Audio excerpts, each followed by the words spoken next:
lifestyle and the mindset that I'm trying to push. And then we discuss all these things. And what are some of your favorite venues that you're performing at?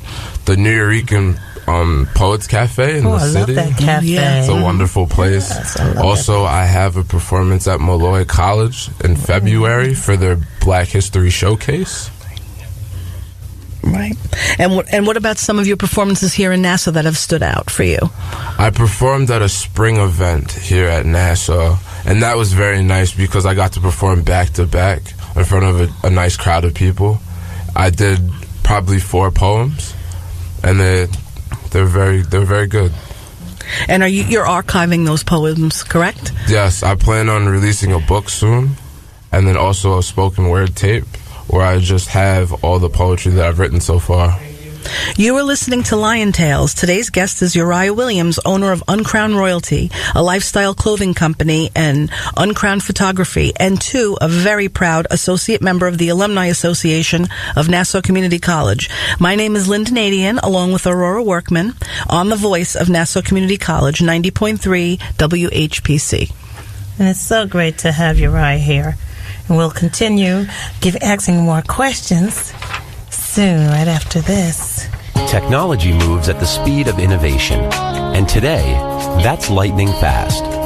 So when you get your hands on the latest tech, don't forget to do the right thing with your old devices. Recycle them. The Consumer Technology Association and its members are making recycling your old tech device as easy as purchasing new ones. Just go to greenergadgets.org, type in your zip code, and you'll instantly find the responsible recycling location closest to your home. You'll also find lots of tips to simplify your recycling, like asking the store where you buy your new TV if they'll haul away your old one. Television sets, video game consoles, smartphones, tablets, they're all recyclable. Don't let them clog up your local landfill. Just visit greenergadgets.org. You're sharp enough to get the latest tech tools into your home. Now be responsible enough to get your old devices to the recycler. That's greenergadgets.org. You are listening to Lion Tales. Today's guest is Uriah Williams, owner of Uncrowned Royalty, a lifestyle clothing company, and Uncrowned Photography, and 2, a very proud associate member of the Alumni Association of Nassau Community College. My name is Linda Nadian, along with Aurora Workman, on the voice of Nassau Community College, 90.3 WHPC. And we wanted to ask Uriah about his book that he's working on in terms of archiving his poetry and what that might look like coming up soon. So I do spoken word, and I feel like that's a complicated thing for people to read because they don't know what voice I would want it to be read in.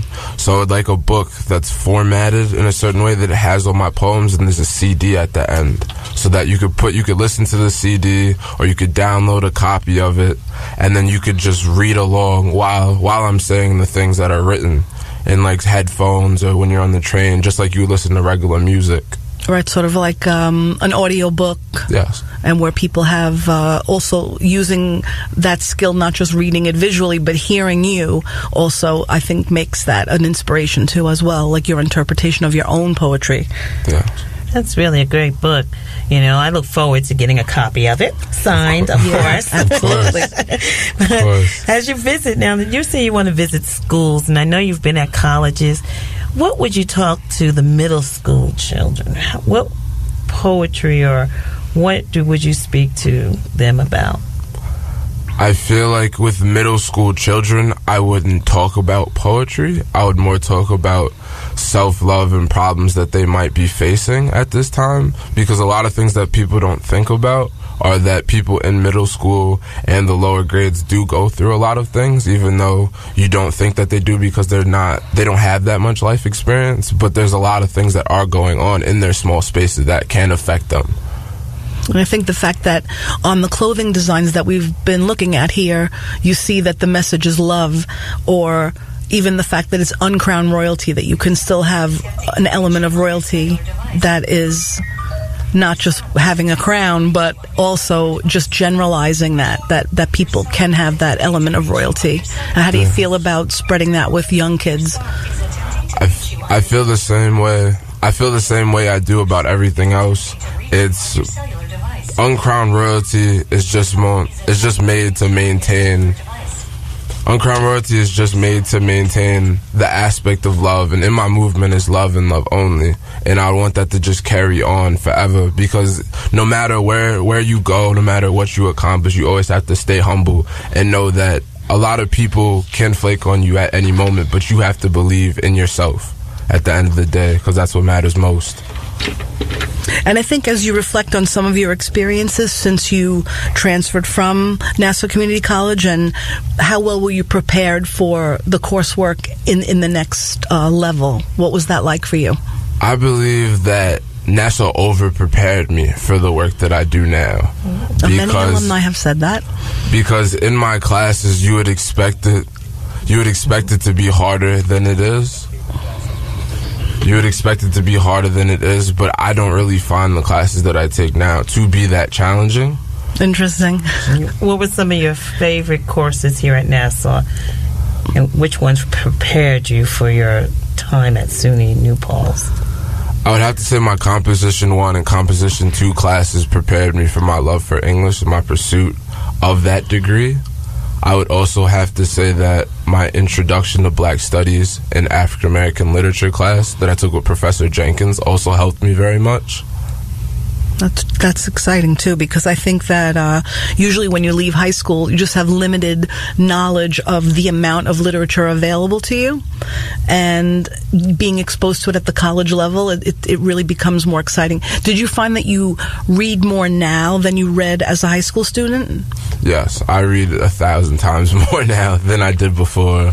I read probably 5-6 books a week. Well, that's great, because I'm glad that's what Nassau Community College does for you.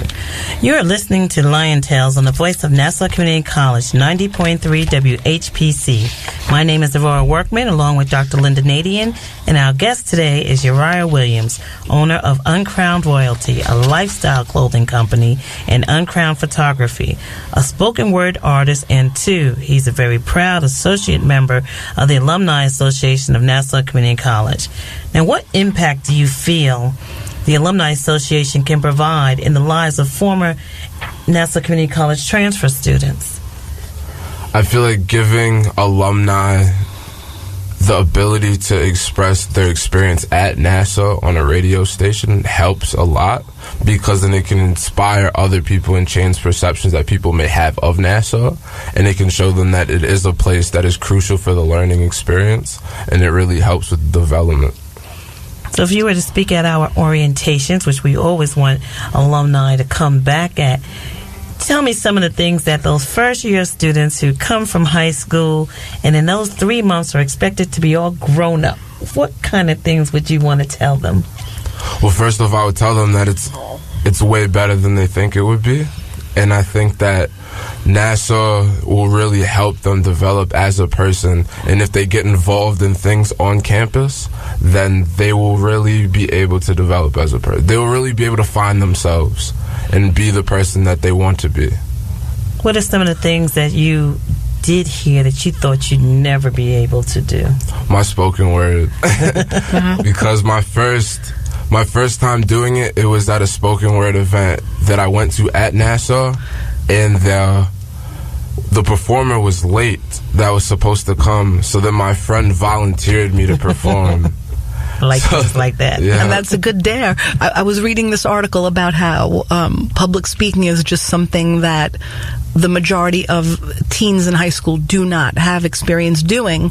Then they go into the college level and they're expected to do it in several classes, and luckily you've been able to have that experience, and it seems that it's definitely a talent of yours, and I would think that you'd be able to probably share that talent. How do you feel about that, possibly teaching in the future? I would love to teach, because my goal is to get my PhD, and then I want to do part-time in colleges, and then I want to do part-time in high schools in the city, because I believe that the people in the city and the people in the boroughs, like the children, they need it the most, and they need the most help, and I want them to know that I'll be there for them. Right, and that you can inspire them with some of the work that you've been doing. Very interesting to think that it's a future for you, coming up. That's part of your future, I would think. And you sound like you would be a really excellent teacher. Did you have any spoken word material on the tip of your tongue that you might want to just share with our listening audience? Because I've heard that you are really great with the word. I don't have anything specific that I could read at this time, but I would love to come to maybe an orientation at Nassau one day and then perform it to an audience of new students so they know what you can be capable of by coming to Nassau. That would be great. I mean, some of the expectancy of students, I think their apprehension sometimes is the size of the campus when they get here. What was your impressions of the size of the campus when you got here? This campus is way bigger than I thought it would be, in all honesty, because when you're walking around the campus and then you're looking for your classes, you think it's going to be pretty easy to just find everything, but it's not. I found myself many times looking at the map and trying to figure out where exactly everything was. And it's a great location, and it is exciting because when you drive onto the campus, you say, wow, there's so much here to look at. How would people be able to contact you? You can contact me on Instagram. My business page is uncrownedroyalty_, or you can contact me on Uncrowned Photography. So Uncrowned Royalty _, and that is on Instagram? Yes. Oh, so I'm going to have to go and check those things out. I mean, it's so wonderful to have you here, Uriah, being the transfer class of 2016, going on to SUNY New Paltz and working on your doctorate. This is where, your success starts and continues. And so you are certainly a prime example of the talents that students here at Nassau, get, and the talent that is produced here at Nassau. So, as we stare and wind down with you, I have one question. You had stated what the impact that you felt in the lives of your experiences here at Nassau. What can you tell me about that? So you had talked about your experiences. I'm thankful for my experiences at Nassau, because if not for those experiences, I would not have been able to get into my dream school or develop some of the ideologies I have today. I'm very thankful for Nassau Community College and what it has done for me. We'd like to thank our guest and up-and-coming clothing designer, photographer, and spoken word artist, Uriah Williams. We know that you are destined for great things, and we hope you'll come back to the show again. Oh, thank you very much. I appreciate it, and I definitely will. We want to thank you for being with us today. My name is Dr. Linda Nadian, along with my fabulous friend, Aurora Workman, president of the Nassau Community College Alumni Association. The creative director of Lion Tales is Rudy J. Breedy. This show is a production of the Nassau Community College Alumni Association. Visit nassaucommunitycollege.edu, ncc.edu/WHPC for more information. Available as a podcast on iTunes, Android Podcasts, and Spreaker. Lion Tales is powered by the Nassau Community College Foundation on the voice of Nassau Community College, 90.3 WHPC. We'll talk to you next week.